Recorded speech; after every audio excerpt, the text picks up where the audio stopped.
જો કે આરોપીઓના વકીલે ત્રણેય આરોપીઓ પર લગાવાયેલા આરોપોને પાયાવિહોણા ગણાવ્યા છે। ત્રણેય આરોપીઓનું કામ PMJAY યોજના હેઠળ ખોટા કાર્ડ બનતા હોય છે તે પકડી પાડવાની જવાબદારી પણ સોંપાઈ હતી।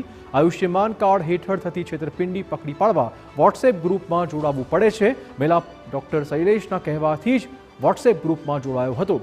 વોટ્સએપ ગ્રુપમાં જોડાવા અંગે પણ તેમણે ઉચ્ચ અધિકારીને જાણકારી આપી હતી।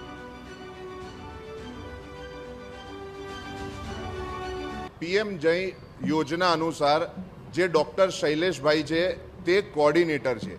તેમણે જે સેક્રેટરી સાહેબ છે તેમને અનુરૂપીને એમના અંડરમાં રહીને એક રિપોર્ટ રજૂ કર્યો હતો કે આયુષ્માન કાર્ડ માટે જે ખોટી રીતે રૂપિયા પબ્લિક જોડેથી પડાવવામાં આવે છે તેની ઇન્વેસ્ટિગેશન માટે એક જે બોગસ માણસો દ્વારા બોગસ વોટ્સએપ ગ્રુપ ક્રિએટ કરવામાં આવ્યું છે તેમાં એડ થવાનું એપ્રુવલ ડૉક્ટર શૈલેષભાઈએ મિલાપને આપ્યું હતું અને મિલાપે 8મા મહિનામાં 1-2 વ્યક્તિઓની ઓળખ કરી હતી અને એનો રિપોર્ટ પણ ગવર્મેન્ટને રજૂ કરેલો છે।